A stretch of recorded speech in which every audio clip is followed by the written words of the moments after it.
नमस्कार दोस्तों, तो आज हम बात करने वाले हैं प्लांट हेल्थ पिरामिड के बारे में कि हम पौधों की हेल्थ को किस तरह से लेवल 1 से लेके लेवल 4 तक पहुंचा सकते हैं। इस पिरामिड के अंदर 4 लेवल्स हैं, लेवल 1, लेवल 2, लेवल 3, लेवल 4। जब लेवल 4 तक पहुंच जाएगा पौधा तो उसकी बीमारियों से लड़ने की क्षमता, ना केवल बीमारियों से और इसके साथ साथ जो कीट, insects, disease and insect resistant इतनी डेवलप कर लेगा पौधा अपने अंदर कि उसको इनका असर ही नहीं होगा। इतना इम्यून सिस्टम उसका स्ट्रांग हो जाएगा कि उसको इन डिजीजेस और इंसेक्ट्स का फर्क नहीं पड़ेगा, उसके पास ये आएंगे ही नहीं। दोस्तों, ये जो आपको प्लांट हेल्थ पिरामिड के बारे में हम बता रहे हैं, ये रिसर्च है, एक अमेरिकन रिसर्च है जो कि जॉन केम्प और उनके साथियों द्वारा, जो उनके साथी हैं वो भी रिसर्चर्स हैं, जैसे अलग अलग वैज्ञानिक हैं, अलग अलग फील्ड से, एग्रीकल्चर से रिलेटेड ही, और इनकी टीम के अंदर फार्मर्स भी हैं, जिसके बेस के ऊपर इन्होंने ये ऑब्जर्व किया है। ये फार्मर्स को कुछ बताते हैं कि ऐसा करो, तो जब वो फार्मर्स करते हैं उसके बाद ये लैब टेस्टिंग करते हैं। उसके जब लैब टेस्टिंग के रिजल्ट्स के बाद इन्होंने ये प्लांट हेल्थ पिरामिड को डेवलप किया है। तो उसके बेसिस के ऊपर ये बोल रहे हैं कि प्लांट जो है वो 4 स्टेजेस ऑफ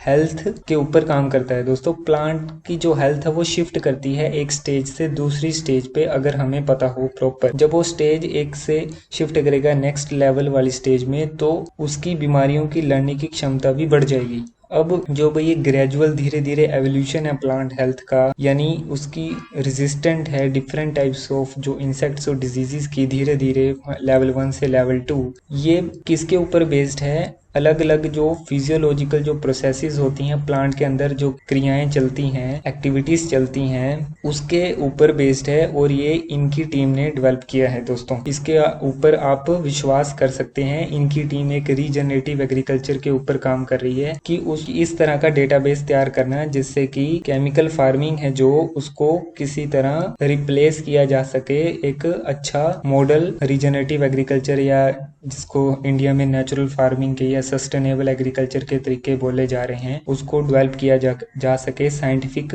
बेसिस के ऊपर। दोस्तों, ये वीडियो बहुत ही ज्यादा हेल्पफुल रहने वाली है अगर आप इसको देखते हैं। अगर सिर्फ आप सुन भी लेंगे इसको तो आपको बहुत ज्यादा फायदा हो जाएगा। शुरू में हम क्या करेंगे कि लेवल 4 हैं जो पहला 1, 2, 3, 4, इनको आपको समरी में बताएंगे। फिर उसके बाद आप अगर इंटरेस्टेड हैं तो टाइमलाइन में हम इसकी लेवल 1 की अलग से टाइमिंग दे देंगे, लेवल 2 के अलग से। इसके बाद हम और गहरे में डिस्कस करेंगे कि ये कैसे काम करता है, इसका मैकेनिज्म क्या है, रेजिस्टेंस का, पौधे में जो ये डेवलप होती है प्रतिरोधी क्षमता या इम्यून सिस्टम। तो दोस्तों, जो इसका पहला लेवल है प्लांट हेल्थ का, वो है कि हमें कंप्लीट फोटोसिंथेसिस अचीव करनी है। प्रॉपर प्रकाश संश्लेषण जो क्रिया है, जो जिससे कि पौधे के अंदर खाना बनता है, उसको हमें कंप्लीट अचीव करना पड़ेगा, मैक्सिमम उसका पोटेंशियल अचीव करना पड़ेगा। उसके लिए अब ये कंप्लीट फोटोसिंथेसिस कैसे देखी जाती है? देखी जाती है 2 तरीके से। इसका हमें कहने का मतलब है, कंप्लीट फोटोसिंथेसिस से कहने का मतलब है कि जो total quantity of photosynthetic volume है, जो फोटोसिंथेट्स हैं, जो शर्करा बनती है फोटोसिंथेसिस के कारण,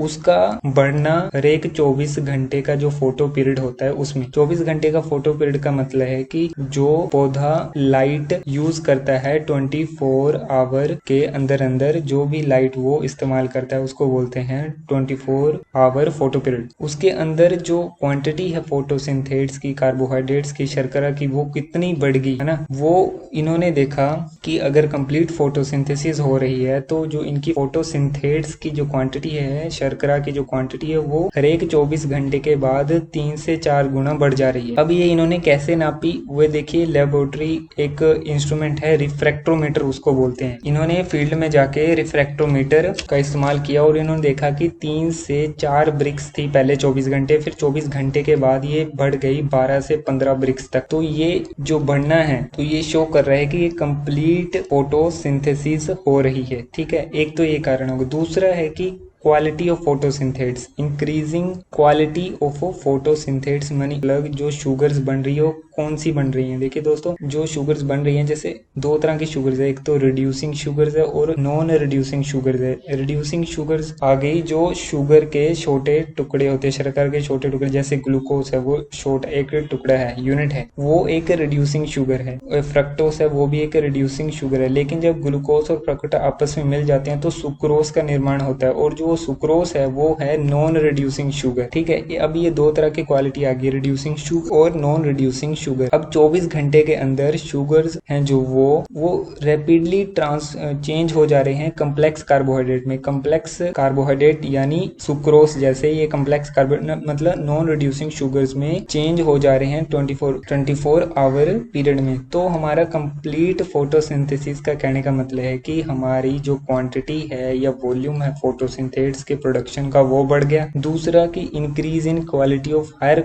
कार्बोहाइड्रेट प्रोडक्शन, जो कम्प्लेक्स कार्बोहाइड्रेट्स है, जो शर्करा कई ग्लूकोज यूनिट्स या फ्रक्टोज यूनिट्स को मिला के बनती है, जिनको नॉन रिड्यूसिंग शुगर्स बोलते हैं, उनका बढ़ना ये शो करता है कि कंप्लीट फोटोसिंथेसिस पौधे में हो रही है, प्रकाश संश्लेषण पूरी तरह हो रहा है। अब दूसरी स्टेज है दोस्तों, अगर आप इसको सुन लेंगे तो अगर आपको नहीं भी पता है कई चीजों का तो आप सिर्फ सुनने की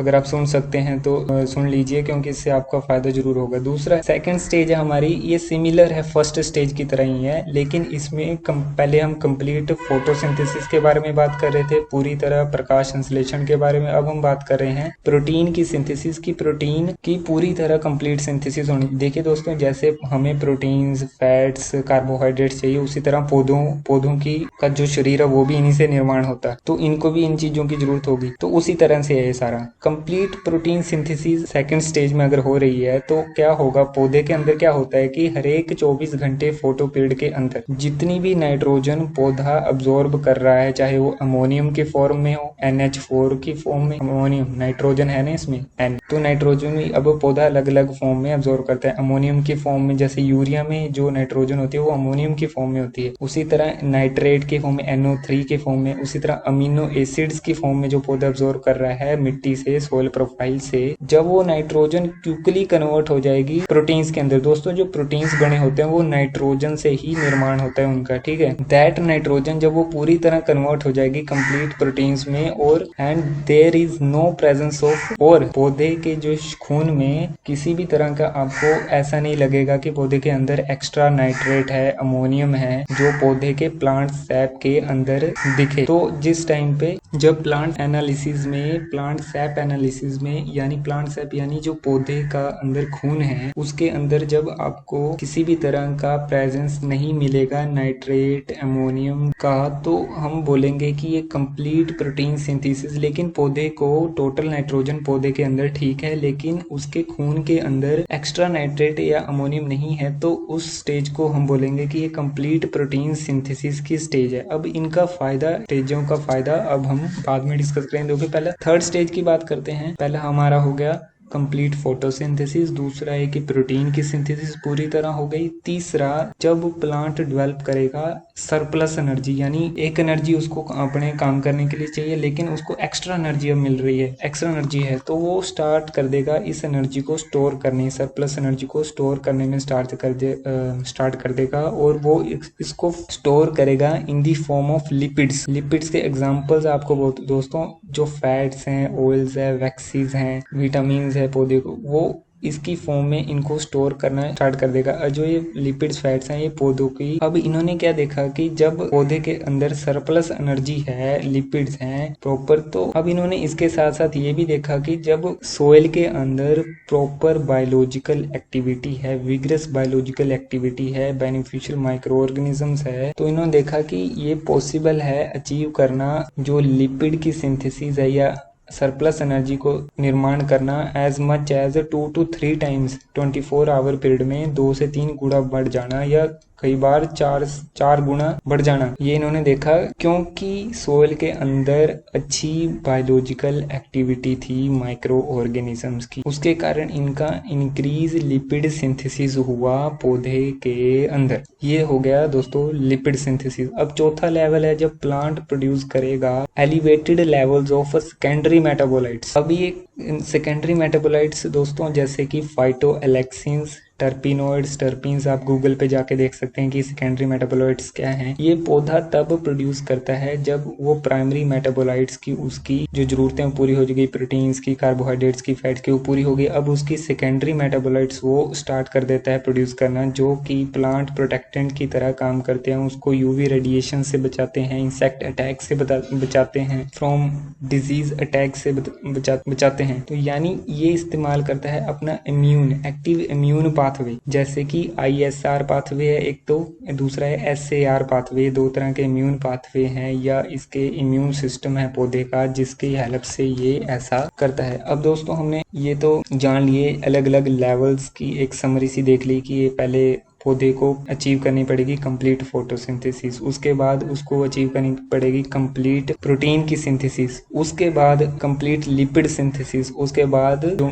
मेटाबोलाइट्स हैं उनकी जो सिक्रीशन है। ठीक है, अब ये चीजें किसके ऊपर डिपेंड करती हैं और इनसे क्या फायदा होता है, अब हम आने वाले उसमें यही बात करने वाले। दोस्तों ये जो हम बात कर रहे हैं ये फिजियोलॉजिकल पर्सपेक्टिव के हिसाब से बात कर रहे हैं कि जो शरीर क्रियाएं हो रही हैं पौधे के अंदर, पादप शरीर क्रिया विज्ञान आप इसको बोलते हैं, क्रॉप फिजियोलॉजी आप इसको बोल सकते हैं, कि उसकी मदद से कैसे ये कंट्रीब्यूट हो रहा है कि पौधे के अंदर डिजीज और इंसेक्ट रेजिस्टेंस या बीमारियों और कीटों से लड़ने की जो प्रतिरोधी क्षमता वो डेवलप हो रही है। और इसके बाद हम बात करेंगे, जब ये पूरी बात करें, कि फार्मर्स हम कैसे इसको फैसिलिटेट कर सकते हैं, कैसे एक लेवल से दूसरे लेवल में जा सकते हैं, ट्रांजिशन कर सकते हैं, एवोल्यूशन कर सकते हैं प्लांट हेल्थ का, जिससे कि वो जो ग्रुप ऑफ डिजीजेज है, इंसेक्ट्स हैं, उनके प्रति पौधे रेजिस्टेंट हो सकें। तो अब हम डिटेल में पहले लेवल के ऊपर चर्चा करते हैं दोस्तों। जो first level of plant health है उस पे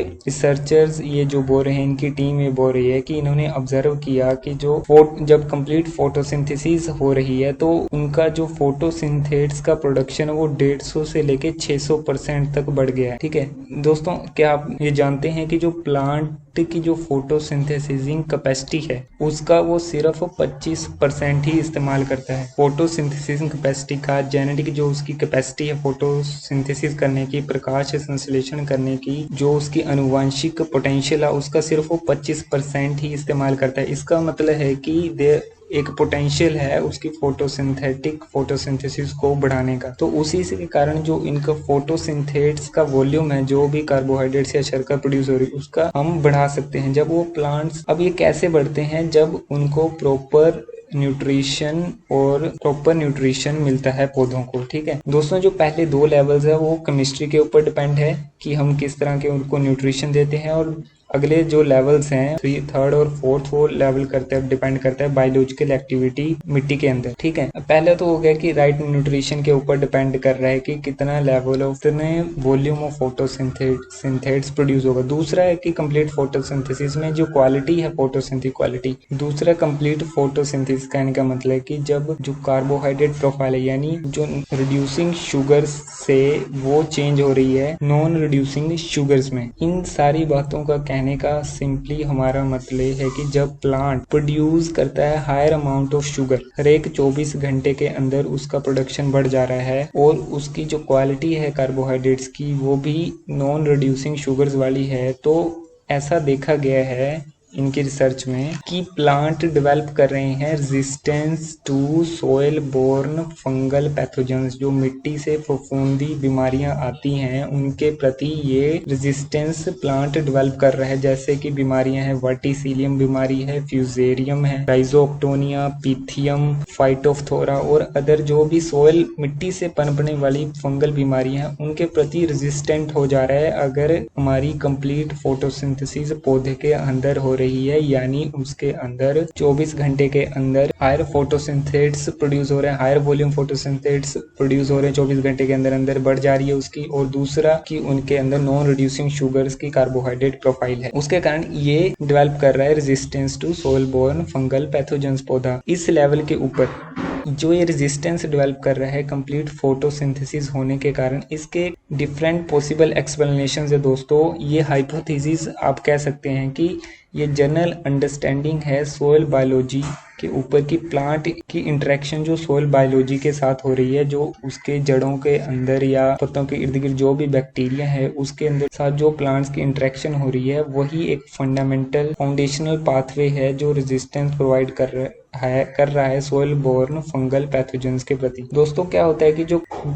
क्वालिटी है कार्बोहाइड्रेट प्रोफाइल की, यानी हम बात करें कि रिड्यूसिंग है कि नॉन रिड्यूसिंग शुगर्स है, जब इससे कैसे फर्क पड़ रहा है सोइल बोर्न फंगल पैथोजेंस की रेजिस्टेंस में दोस्तों, इन शुगर्स की वजह से जो ये कार्बोहाइड्रेट्स हैं जो पौधा सेंड करता है, छोड़ता है अपनी रूट सिस्टम से, जिसको बोलते हैं रूट एक्सुडेट्स, वो मिट्टी के अंदर छोड़ता है। स्राव बोल सकते हैं आप इसको, रूट एक्सुडेट्स जो जड़ें छोड़ती हैं पौधों की, तो वो डिटरमिन करती हैं कि जो राइजोस्फीयर यानी जो जड़ के इर्द गिर्द का एरिया है उसको बोलते हैं राइजोस्फीयर। राइजो मतलब कि जड़ के इर्द गिर्द का, स्फीयर सोइल एरिया, ठीक है। वो रूट एक्सुडेट्स डेवलप करते हैं माइक्रोबियल प्रोफाइल जड़ के इर्द गिर्द, यानी बैक्टीरिया या माइक्रो ऑर्गेनिजम्स का किस तरह के माइक्रो ऑर्गेनिजम्स होंगे वो डिपेंड करता है कि पौधे किस तरह के रूट एक्सुडेट या छोड़ रहे हैं। वो हो सकता है फिर जो उससे माइक्रोबायोटा उसके इर्द गिर्द होगा, जड़ के इर्द गिर्द जो माइक्रोबायोटा होगा रूट एक्सुडेट्स के कारण, वो हो सकता है डिजीज सप्रेसिव, और वो हो सकता है डिजीज को एनहांस करने वाला माइक्रोबायोटा, जिसको माइक्रोबायोम बोल सकते हैं हम।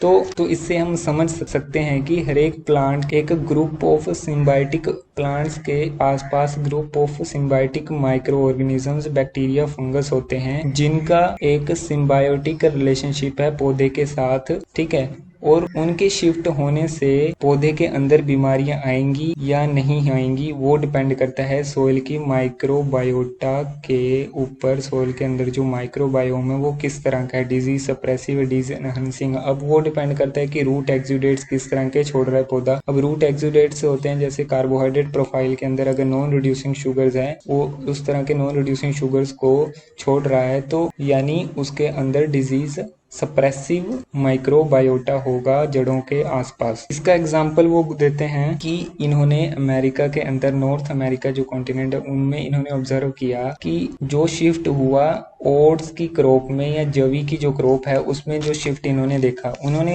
1960 में ऐसा हुआ था कि ओट डिजीज आई थी, जवी के अंदर एक बहुत ही ज्यादा खतरनाक डिजीज आई थी, ग्रे लीफ ब्लाइट करके कुछ डिजीज थी। इसने इतना लॉस किया नॉर्थ अमेरिकन कॉन्टिनेंट में कि बहुत सालों तक ये बहुत ही एक डिवास्टेटिंग डिजीज आप बोल सकते हैं रही। इसके बाद जो ब्रीडर्स थे जो वैरायटीज बनाते हैं वो इतने ज्यादा एक्टिव वर्क किया उन्होंने कि उन्होंने एक रेजिस्टेंस डेवलप कर ली, रेजिस्टेंट वैरायटी डेवलप कर ली, और उन्होंने देखा कि जो रेजिस्टेंट वैरायटी इसका जो स्ट्रेन है, जैसे कोरोना का स्ट्रेन अब नया आ गया, उसी तरह जो रेजिस्टेंट वैरायटी इसका स्ट्रेन अलग था, ठीक है। और ये जो स्ट्रेन था ये रेजिस्टेंट था इस बीमारी के कारण, बीमारी जो फंगस की वजह से जो हो रही है। अब जो ये स्ट्रेन है ये फिर एकदम से अडॉप्ट कर लिया गया अमेरिकन कॉन्टिनेंट में बहुत ज्यादा जल्दी। लेकिन इसके डेवलपमेंट से पहले, इस रेजिस्टेंट स्ट्रेन की डेवलपमेंट से पहले, तो इन्होंने रिसर्चर्स ने ऑब्जर्व किया कि ओट्स की क्रॉप के अंदर एक डिजीज को एनहांस करने वाला माइक्रोबायोम था राइजोस्फीयर में, मतलब बैक्टीरिया या माइक्रो ऑर्गेनिज्म से जो जड़ के इर्द गिर्द थे वो थे डिजीज को एनहांस करने वाले। लेकिन जो ये ऑक्सीडाइजिंग इफेक्ट कर रहे थे सोइल मिनरल्स के अंदर, और जो सोइल की बायोलॉजी होती है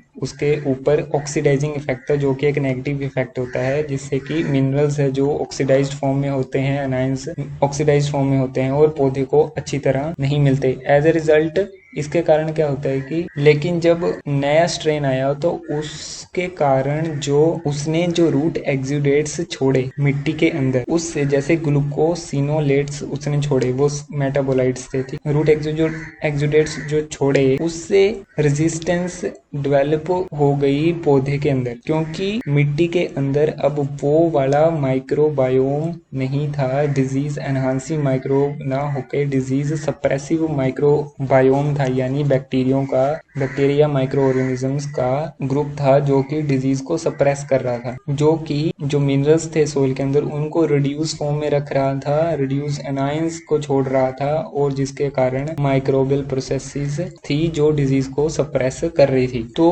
हमारा कहने का मतलब ये है कि जो माइक्रोबायोम है राइजोस्फीयर के अंदर, रूट्स के इर्द गिर्द जो एरिया है वहां पे जो राइजोस्फीयर है उसके अंदर जो माइक्रोबायोम है वो शिफ्ट करता है based on the quality of root exudates from the root system. Root system से जो भी जड़ें स्राव कर रही हैं उसकी क्वालिटी क्या है, उससे बायोटा डिसाइड हो रहा है कि राइजोस्फीयर में किस तरह के माइक्रो ऑर्गेनिज्म होंगे, वो डिजीज सप्रेसिव हो गए कि डिजीज एनहांसिंग हो गए। ठीक है, अब हमें इस तरह की फाउंडेशनल हेल्थ को अचीव करने के लिए हमें एड्रेस करना पड़ेगा 5 तरह के मिनरल, उनका हमें प्रॉपर एडिक्वेट लेवल होना चाहिए पौधे के अंदर। दोस्तों पहला तो है मैग्नीशियम, दूसरा है आयरन, तीसरा है मैंगनीज, चौथा है नाइट्रोजन, पांचवा है फास्फोरस। जो पहले 4 हैं यानी मैग्नीशियम, आयरन, मैंगनीज और नाइट्रोजन, ये तो डायरेक्टली इन्वॉल्व है फोटोसिंथेटिक प्रोसेस में, यानी प्रकाश संश्लेषण की जो प्रक्रिया है उसमें ये डायरेक्टली इन्वॉल्व है। जो मैग्नीशियम और नाइट्रोजन है वो तो दोस्तों क्लोरोफिल जो मॉलिक्यूल होता है, जो कि ग्रीनर, जो पत्ते ग्रीन दिखते हैं वो क्लोरोफिल मॉलिक्यूल की वजह से होते हैं। और जो मैग्नीशियम और नाइट्रोजन है ये जो क्लोरोफिल मॉलिक्यूल है इसका इन्हीं से बना होता है वो, ठीक है, पार्ट ऑफ क्लोरोफिल मॉलिक्यूल है। दूसरा जो आयरन है वो क्लोरोफिल का पार्ट तो नहीं है, लेकिन क्लोरोफिल मॉलिक्यूल जब बन रहा होता है तो उनको आपस में इकट्ठा होने में मदद करता है। और जो मैंगनीज है वो पार्ट भी नहीं है क्लोरोफिल का, लेकिन ये एक फोटोसिंथेसिस की जो प्रक्रिया में जो वाटर की हाइड्रोलिसिस होती है, यानी वाटर जब पौधा जो अब्जॉर्व करता है वो हाइड्रोजन और H और OH में टूटता है। अब उसको जो टूटता है वाटर हाइड्रोलिसिस, तो वो फोटोसिंथेसिस की एक बहुत ज्यादा इंपॉर्टेंट प्रक्रिया है। ठीक है, अगर मैंगनीज नहीं होगा एडिक्वेट तो फोटोसिंथेसिस ब्लॉक हो जाएगी, जो कि फोटोसिंथेसिस का एक पहला स्टेप होता है फोटोसिंथेसिस होने में कि पौधा पानी को अब्जॉर्व करता है और वाटर और H और OH में टूटता है। ठीक है, अब ये नहीं होगा तो फोटोसिंथेसिस अफेक्ट होगी, तो उससे हम कंप्लीट फोटोसिंथेसिस नहीं अचीव कर पाएंगे। अगर कंप्लीट अचीव नहीं कर पाएंगे तो हमारा जो सोल बोर्न फंगल पैथोजेंस के जो पौधे की जो बीमारियों से लड़ने की क्षमता थी सोल बोर्न पैथोजेंस की, वो भी वो प्रॉपर अचीव नहीं कर पाएगा। ठीक है, सो अगर प्लांट्स में ऑप्टिमम न्यूट्रिएंट्स हैं मान लो अगर, लेकिन मैंगनीज नहीं है तो वाटर हाइड्रोलिसिस नहीं होगी, तो उससे लिमिटेड फोटोसिंथेसिस होगी। देखिए हम किसी भी तरह से आपको ये नहीं बोल रहे हैं कि आप इन मिनरल्स को ऐड करना शुरू कर दीजिए, ठीक है, लेकिन ये आपके पौधे में इतने इनफ होने चाहिए जिससे कि फोटोसिंथेसिस, कंप्लीट फोटोसिंथेसिस लेवल को हम अचीव कर सके। अगर ये एलिमेंट्स लिमिटेड सप्लाई में है तो इससे डायरेक्टली रिड्यूस होगी फोटोसिंथेसिस। अब जब फोटोसिंथेसिस रिड्यूस होगी तो शुगर की जो प्रोडक्शन है, नॉन रिड्यूसिंग शुगर्स की जो प्रोडक्शन है वो कम होगी। अब जो वो कम होगी तो डायरेक्टली प्लांट ससेप्टिबल हो जाएगा इस लेवल के ऊपर जो सोइल बोर्न फंगल पैथोजेंस होते हैं, फ्यूजेरियम है या अलग अलग जो भी सोइल बोर्न फंगल पैथोजेंस है उसके प्रति वो ससेप्टिबल हो जाएगा। और अगर हम लेवल 1 को अचीव नहीं कर पाए तो हम नेक्स्ट लेवल्स के ऊपर भी नहीं जा सकते। ये सारा डिपेंड करता है कि लेवल 1 की फंक्शनिंग के ऊपर कि फोटोसिंथेसिस प्लांट्स के अंदर कैसे हो रही है। बिना इसके फोटोसिंथेसिस के अगले वाले लेवल्स के ऊपर हम नहीं जा सकते, हमें पहले ये लेवल 1 पार करना पड़ेगा। ठीक है, तो ये लेवल 1 की बात थी दोस्तों। अब लेवल 2 की अगर हम बात करें, if we look at level 2 pyramid, हमने वो बोलते हैं कि रिसर्चर्स बोल रहे हैं कि उन्होंने ऑब्जर्व किया कि हर एक 24 घंटे में प्लांट रैपिडली कन्वर्ट कर रहा है जो भी नाइट्रोजन वो अब्जॉर्व कर रहा है वेरियस फॉर्म में सोइल प्रोफाइल के थ्रू, वो डायरेक्ट कन्वर्ट कर दे रहा है उनको अमीनो एसिड्स और पेप्टाइड्स में और उसके बाद प्रोटीन्स के अंदर। जब उन्होंने सैप एनालिसिस किया, पौधे का खून टेस्ट किया, तो उन्होंने देखा कि नाइट्रेट और अमोनियम लेवल्स है जो प्लांट सैप के अंदर वो 0 होने चाहिए अगर उसको कंप्लीट प्रोटीन सिंथेसिस या लेवल 2 को अचीव करना है। लेकिन अगर ये लेवल 0 है लेकिन प्लांट के अंदर नाइट्रोजन की कमी नहीं होनी चाहिए, उसको बोलते हैं टोटल नाइट्रोजन लेवल है वो अबंडेंट होना चाहिए, लेकिन उसके खून के अंदर सैप एनालिसिस के अंदर वो 24 घंटे के फोटोपीड के बाद 0 लेवल आना चाहिए नाइट्रेट एंड अमोनियम लेवल्स वो। और रिसर्चर ये बोल रहे हैं कि ये इजी है बहुत ज्यादा अचीव करना, और इसके अचीव होने के बाद एक स्ट्रॉन्ग रेजिस्टेंस पौधे को मिलेगी किन इंसेक्ट्स, जो इंसेक्ट्स जिनका सिंपल डाइजेस्टिव सिस्टम है या पाचन प्रक्रिया, जो प्रक्रिया है इंसेक्ट्स की वो सिंपल है और वो डिपेंड करते हैं नाइट्रोजन के सोर्सेज के ऊपर अपने प्रोटीन्स के लिए जो वो पौधों को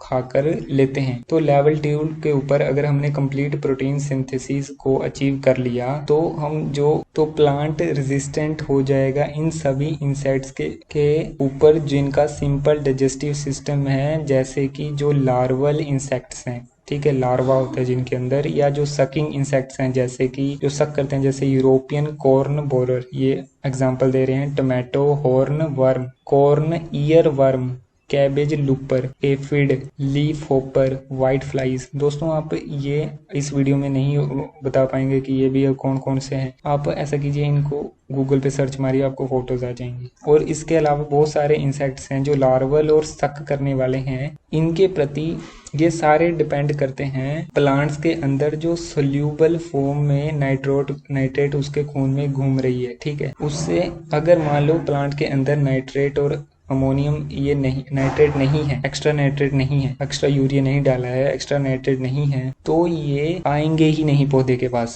इसके साथ साथ लेवल 2 के साथ साथ एक और साइड बार आप कह सकते हैं कि इन्होंने ऑब्जर्व किया कि प्लांट के अंदर अगर हाई लेवल्स हैं अमोनिया के तो वो ससेप्टिबल है, यानी वो उसके ऊपर अटैक हो सकता है स्पाइडर माइट का भी, थ्रिप्स का भी। अगर मान लो अमोनियम लेवल्स 0 आ गए इस पौधे के प्लांट सेप एनालिसिस में, तो हम इसको भी अचीव कर सकते हैं, रेजिस्टेंस टुवर्ड्स स्पाइडर माइट का भी, थ्रिप्स के ऊपर भी। अगर अमोनियम लेवल 0 है तो स्पाइडर और थ्रिप्स भी नहीं आएंगे, और अगर नाइट्रेट लेवल 0 है तो आपको जो लार्वल और सकिंग पेस्ट के एग्जांपल्स बताए, इनके प्रति भी पौधा रेजिस्टेंट हो जाएगा। तो दोस्तों जो नेचुरल फार्मिंग है, ऐसा बोलते हैं कि पौधे में कुछ गड़बड़ होती है तभी जो इंसेक्ट्स हैं वो आते हैं पौधे के ऊपर। तो इसका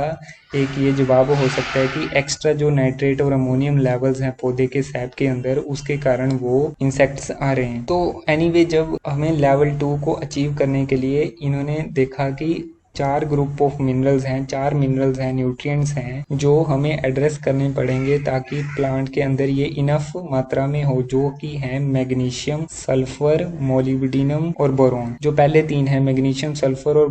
मोलिब्डेनम। अब ये बोल रहे हैं कि अगर इनमें से मान लो 2 का भी, मैग्नीशियम सल्फर का प्रॉपर एडिक्वेट मात्रा में लेकिन मोलिब्डेनम नहीं है, तो क्या होगा कि पौधे के अंदर जो नाइट्रेट के लेवल्स हैं वो 0 शो नहीं होंगे और हम लेवल 2 को अचीव नहीं कर पाएंगे। तो हमें मैग्नीशियम सल्फर और मोलिब्डेनम का प्रॉपर लेवल होना चाहिए पौधे के अंदर, एडिक्वेट लेवल,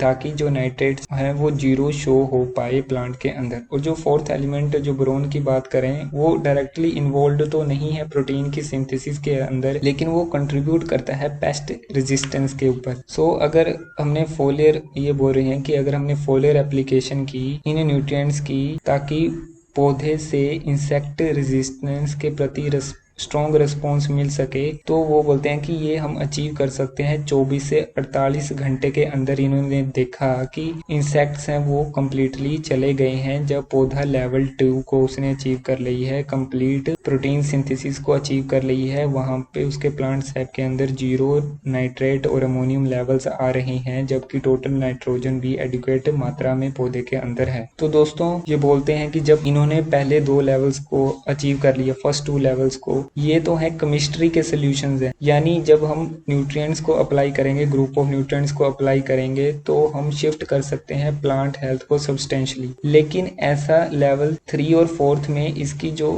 हम न्यूट्रिएंट्स के हिसाब से बोल रहे थे, अब जो हमारा बोलने का तरीका वो चेंज हो जाएगा और बिल्कुल अलग है। लेवल 1 लेवल 2 हम साइमल्टेनियसली भी अचीव कर सकते हैं एकदम से, और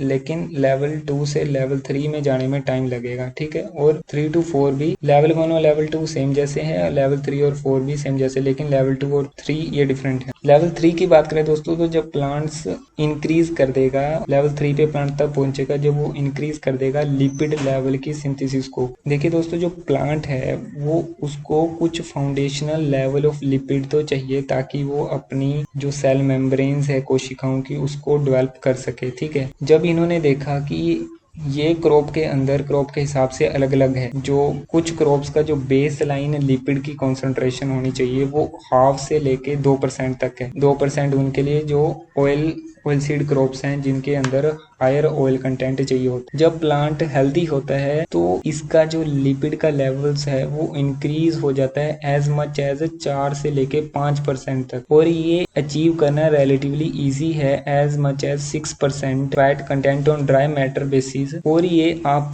कैसे ऑब्जर्व करेंगे फील्ड के अंदर कि प्लांट के अंदर higher level of lipid synthesis है, कि जब आप देखेंगे कि पौधे के पत्ते चमक रहे हैं, ग्लोसी लुक है उनके अंदर, वैक्सी शाइन है लीफ सरफेस के ऊपर, तो आप बोलेंगे इसके अंदर सरप्लस एनर्जी है जिससे कि लिपिड सिंथेसिस हो रही है, ग्लोसी लुक आ रहा है पौधे के लीफ सरफेस के ऊपर। इसके कारण क्या होगा कि as a result of strong biology in the rhizosphere, ये हो रहा है as a result of strong biology जो राइजोस्फीयर के अंदर है, माइक्रोबायोम है जो राइजोस्फीयर के अंदर है। तो हमने जो लेवल 1 और लेवल 2 है उसको अचीव किया था करेक्ट मिनरल न्यूट्रिशन के थ्रू, लेकिन लेवल 3 और लेवल 4 को जरूरत होगी स्ट्रॉन्ग बायोलॉजी की। तो इस बेसिस के ऊपर रिसर्चर बोल रहे हैं कि हम ये लेवल 3 और लेवल 4 नहीं ऑब्जर्व कर पाएंगे, यानी इंक्रीज्ड लेवल ऑफ जो सेकेंडरी मेटाबोलाइट सिंथेसिस हैं वो हाइड्रोपोनिक सिचुएशन में, यानी जो पानी का इस्तेमाल कर रहे हैं क्रॉप्स को उगाने में, उसमें ये नहीं होगा, उसमें नहीं होगा। और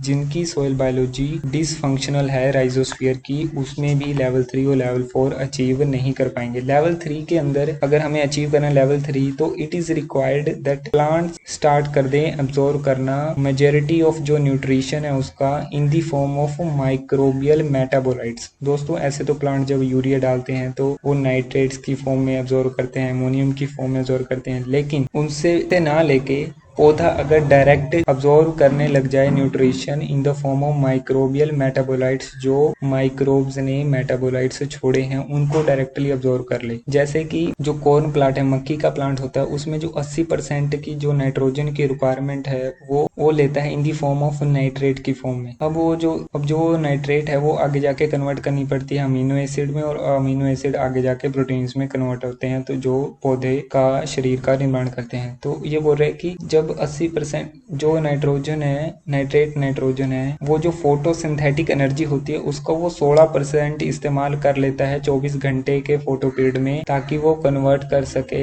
नाइट्रेट की नाइट्रोजन है जो उसको अमीनो एसिड में। तो ये जो एनर्जी वेस्ट हुई कन्वर्जन करने में, उससे जो फोटोसिंथेट की प्रोडक्शन, जो फोटोसिंथेसिस थी, उस पे इफेक्ट आएगा। तो दोस्तों दो तरह की कंडीशन बनेगी, एक तो जहाँ पे नाइट्रेट की कन्वर्जन में एनर्जी का इस्तेमाल हो रहा है, दूसरा है कि जहाँ पे प्लांट अब्जॉर्व कर रहा है डायरेक्टली अमीनो एसिड्स को, जो कि रिजल्ट है बैक्टीरियल एक्टिविटी या माइक्रोबियल एक्टिविटी का राइजोस्फीयर में, तो उससे पौधे की एनर्जी को बच रही है। सो जब प्लांट्स अब्जॉर्व करेगा अमीनो एसिड्स को डायरेक्टली, तो उनको किसी भी तरह की एनर्जी कंजप्शन, जो फोटोसिंथेसिस के कारण एनर्जी बन रही थी, उसको कंज्यूम नहीं करेगा, जब क्योंकि वो ऑलरेडी डायरेक्टली अमीनो एसिड्स को ले रहा है मिट्टी से, जो कि माइक्रोब्स द्वारा प्रोड्यूस किए गए हैं। तो इससे जहाँ पे फर्क कहाँ पड़ रहा है कि ये फर्क पड़ रहा है कि प्लांट्स जो कि वेरी एनर्जी एफिशिएंट है, और वो जो एक्स्ट्रा एनर्जी है उसको वो लिपिड्स की फॉर्म में स्टोर कर रहे हैं, सरप्लस एनर्जी को, क्योंकि वो प्री फैब्रिकेटेड पार्ट्स को इस्तेमाल करें, जैसे अमीनो एसिड्स को, ऑर्गेनिक एसिड्स को directly from the soil profile. दोस्तों अगर आपको पता है कि जो प्लांट्स हैं वो उनकी कैपेसिटी होती है अब्जॉर्ब मॉलिक्यूल्स करने की सॉइल प्रोफाइल से अप टू 1000 जो मॉलिक्यूलर वेट है मॉलिक्यूल्स का, वहां तक वो उनको डायरेक्टली अब्जॉर्ब कर सकते हैं, मॉलिक्यूल्स को, साइंस को नहीं, डायरेक्टली मॉलिक्यूल्स को। और ये जो 1000 मॉलिक्यूलर वेट का कहने का मतलब कि बहुत ज्यादा लार्ज जो कॉम्प्लेक्स कंपाउंड्स है वो भी, कहने का मतलब कि प्लांट सीधा ही अब्जॉर्ब कर ले एंजाइम्स को, प्रोटीन्स को सॉइल प्रोफाइल के अंदर, अमीनो एसिड्स को, पेप्टाइड्स को, और ब्रॉड रेंज ऑफ जो भी डिफरेंट कंपाउंड्स हैं उनको डायरेक्टली अब्जॉर्ब कर ले। उनको किसी तरह की नाइट्रेट लेने की जरूरत नहीं, सीधा अगर प्रोटीन्स आप पौधे को अंदर देंगे तो वो प्रोटीन ही अब्जॉर्व कर लेगा। तो तो प्लांट की एनर्जी बचेगी उसमें, क्योंकि वो नाइट्रेट को नहीं यूज कर रहा अब आगे प्रोटीन बनाने में, क्योंकि वो डायरेक्ट प्रोटीन्स को ही अब्जॉर्ब कर रहा है जो कि 1000 मोलिकुलर वेट के नीचे नीचे के होंगे। जब प्लांट्स अब्जॉर्ब करेगा माइक्रोबियल मेटाबोलाइट्स को, यानी जो मान लो अब माइक्रोबियल मेटाबोलाइट्स भी हैं, माइक्रो ऑर्गेनिजम्स भी सोइल के अंदर अपने मेटाबोलाइट्स को छोड़ते हैं, सब्सटेंसेस को छोड़ते हैं जो कि अमीनो एसिड्स की फॉर्म में भी हो सकते हैं, ऑर्गेनिक एसिड्स भी हो सकते हैं। अब जब वो प्लांट अब्जॉर्ब करेगा उन प्री फैब्रिकेटेड पार्ट्स को, जिससे कि क्या होगा कि एनर्जी एफिशिएंसी है जो पौधे की वो बढ़ जाएगी, उसकी एनर्जी सरप्लस एनर्जी वेस्ट नहीं होगी कन्वर्जन में, और वो उस एनर्जी को स्टोर करेगा फैट्स एंड ऑयल्स के अंदर। अब इन्होंने देखा कि जब प्लांट्स के अंदर हाई लेवल्स ऑफ लिपिड्स या एनर्जी स्टोरेज जो ये यूनिट्स हैं, फैट्स ऑयल्स हैं, जब ये अच्छे होते हैं, ज्यादा होते हैं, तो प्लांट डेवलप कर रहा है रेजिस्टेंस टू जो भी एयरबोर्न फंगल पैथोजेंस है या बैक्टीरियल पैथोजेंस है जो हवा के कारण हवा से सीधा पौधों के ऊपर आते हैं, चाहे वो फफूंदी हो या जीवाणु हो जो हवा से आते हैं। एयरबोर्न फंगल और बैक्टीरियल पैथोजेंस हैं जैसे कि डाउनी मिल्ड्यू है या पाउडरी मिल्ड्यू है, लेट ब्लाइट है, फायर ब्लाइट है, एंगुलर लीफ सपोर्ट है, बैक्टीरियल स्पेक है, बैक्टीरियल सपोर्ट है, रस्ट है, और भी जितने भी तरह के ऑर्गेनिजम्स जो लीफ सरफेस के ऊपर लैंड करते हैं और जो पैक्टोलिटिक एंजाइम्स हैं उनको छोड़ते हैं। वो होता क्या है कि मैकेनिज्म अगर आपको बताऊं कि जो एयरबोर्न फंगल पैथोजेंस हैं वो क्या करते हैं कि पौधे के पत्ते के ऊपर वो पड़ेंगे तो वहां पे वो एंजाइम छोड़ते हैं, जिसका इंटेंशन होता है कि वो जो पैक्टिन है सेल मेम्ब्रेन के अंदर, पौधे का जो सेल मेम्ब्रेन है टिश्यूज की, उसके अंदर जो पैक्टिन है उसको पैक्टोलिटिक एंजाइम्स के द्वारा तोड़े और बैक्टीरिया और जो फंगल पैथोजन है वो इन्वेड कर सके सेल के अंदर घुस सके और सेल्स के न्यूट्रिएंट्स का इस्तेमाल कर सके एनर्जी सोर्स के ऊपर, जिससे कि आगे इन्फेक्शन वो अपना बढ़ा सके। अब जब लिपिड की सिंथेसिस ज्यादा होगी पौधे के अंदर तो अब हम बोल रहे हैं कि वो रेजिस्टेंट हो जाएगा इन बीमारियों के कारण। अब इसके पॉसिबल मैकेनिज्म है कि एक ऐसा क्यों हो रहा है, तो उसके कारण तीन कारण आपको बता सकते हैं हम कि पौधे के अंदर क्या होता है कि जो इंक्रीज्ड वैक्सीज की लेयर हो जाती है, लीफ सरफेस के ऊपर वैक्स होता है जो शाइनी सरफेस है उसकी लेयर्स का बढ़ना, और साथ में जो डेंसिटी है लिपिड लेयर की सेल मेम्ब्रेन के अंदर उसका भी बढ़ जाना। इन दोनों को कॉम्बिनेशन से एक शील्डिंग इफेक्ट आ रहा है जो कि प्रिवेंट कर रहा है एंजाइम को, जैसे पैक्टोलिटिक एंजाइम्स जो फंगल पैथोजेंस या बैक्टीरियल पैथोजेंस जो एयरबोर्न है वो छोड़ रहे थे ताकि वो सेल मेम्ब्रेन को इन्वेड कर सकें, तो अब वो नहीं कर पा रहे हैं क्योंकि इनकी वजह से। इसके साथ साथ उन्होंने ये भी ऑब्जर्व किया कि जब प्लांट के अंदर लिपिड सिंथेसिस ज्यादा है तो इंक्रीज्ड कैल्शियम की अब्जॉर्प्शन और इंक्रीज्ड सिलिकॉन की अब्जॉर्प्शन, कैल्शियम की भी अब्जॉर्प्शन बढ़ गई है, सिलिकॉन की भी। क्यों? क्योंकि हमें पता है कि कैल्शियम है जो कि अगर इंक्रीज्ड लेवल्स है सेल मेम्ब्रेन के अंदर तो उसका भी एक न्यूट्रलाइजिंग इफेक्ट होता है पैक्टोलिटिक जो एंजाइम्स हैं जो फंगल या एयरबोर्न जो फंगल और सोइलबोर्न पैथोजन से जो छोड़ रहे थे इन्फेक्शन को कोज करने के लिए। अब कैल्शियम का उनके ऊपर न्यूट्रलाइजिंग इफेक्ट है, उसी तरह उन्होंने सिलिकॉन का भी न्यूट्रलाइजिंग इफेक्ट होता है जिससे कि सिग्निफिकेंटली और सब्सटेंशियली जो सेल मेम्ब्रेन की स्ट्रेंथ है वो बढ़ गई। तो ये कॉम्बिनेशन है इन तीन फैक्टर्स का जो रिसर्चर्स बोल रहे हैं ये कि जो हमें पता है, बाकी अदर और कारण भी हो सकते हैं जिसके कारण जो इंक्रीज लिपिड सिंथेसिस है उसके कारण जो पौधा रेजिस्टेंस डेवलप कर रहा है। इनके अलावा अब बात आती है कि हम फार्मर अपने लेवल पे क्या कर सकते हैं। प्लांट को हमें प्रोवाइड करनी पड़ेगी एग्रेसिव माइक्रोबियल कम्युनिटी राइजोस्फीयर के अंदर, ताकि जो वो मेटाबोलाइट्स है वो अच्छी मात्रा में प्रोड्यूस कर सकें और प्लांट्स उनको ऑब्जर्व करके जो अपनी न्यूट्रिशन, मेजॉरिटी ऑफ जो न्यूट्रिशन है वो माइक्रोबियल मेटाबोलाइट्स की फॉर्म में ले सकते। दोस्तों जो ये लेवल 1 और लेवल 2 है, हम ऐसा नहीं है कि एक एक टाइम पे अचीव करेंगे, ये हम इकट्ठा भी अचीव कर सकते हैं। जैसे कि प्लांट अगर ससेप्टिबल मान लो जो लेवल 1 और लेवल 2 के पेस्ट है और हमने न्यूट्रिशन उनको जो भी चाहिए थे फोलियर एप्लीकेशन के थ्रू मान लो अगर दे दिए लेवल 1 और लेवल 2, तो इकट्ठे ही वो रेजिस्टेंट अडॉप्ट कर लेंगे लेवल 1 का भी लेवल 2 का भी प्लांट सेम टाइम के ऊपर। उसी तरह लेवल 3 और लेवल 4 का सिमिलर इफेक्ट है। जब पौधे के इर्द गिर्द अच्छी माइक्रोबायोलॉजी आ जाएगी तो बहुत सारे माइक्रोबियल मेटाबोलाइट्स पैदा होंगे जो कि प्लांट अब्जॉर्व करना शुरू कर देगा